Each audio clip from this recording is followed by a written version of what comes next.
On this historic day of July 7th, 2017, President Trump and Russian President Putin met at the G20 summit, if I'm getting the location down correctly, and discussed a variety of topics, including the 2016 election and the repeated claim that Putin and or Russia in general had something to do with it, which Putin denied.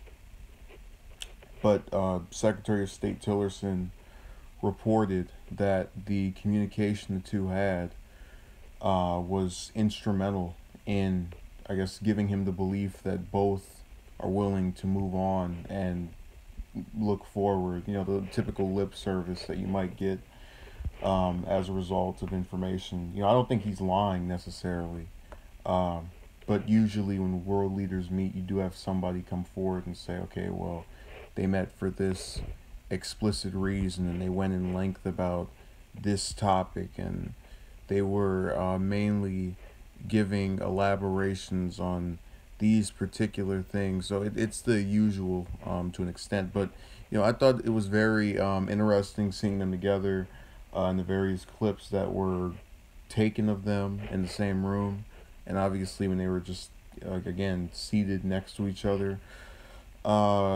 It's something that a lot of people have been kind of looking forward to, slash, just wondering about since Trump got in office. How is he going to deal with Putin, and how would that look? You know, because there's this idea that he was the preferred of the two major party nominees during the election, which by Russia, which I would argue that's correct, just because Hillary said Putin had no soul, and then Putin said she had no head.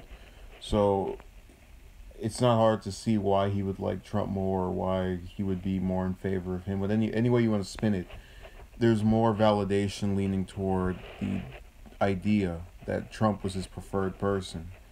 You go into this cycle, or kind of repeating backwards these last 8 months, and you've had Putin go over and over again. I had nothing to do with this election cycle. We were not involved. You know, my team did not mess up your group. And, you know, you've had a lot of liberals and Democrats bring that up. And it's so irritating that these world leaders get together. They're trying to discuss, I guess, our foreign affairs, foreign policy. How does that make us look abroad if we're continuously saying that this country that, you know, we don't have a particular affinity for, at least our liberal sectors, or just, you know, we generally disagree with the politics of Russia, you know, with the poisoning and obviously the freedom of speech violations. It's all readily known. But nonetheless, in continuing this theory, I feel they've made Russia this susceptible scapegoat. Because think about it, people from the U.S. generally do not have a high opinion of that country's politics and their way of just doing business. It's not, I wouldn't call them the level of Syria, but it definitely is not the first place you think of when you interpret humanitarian rights.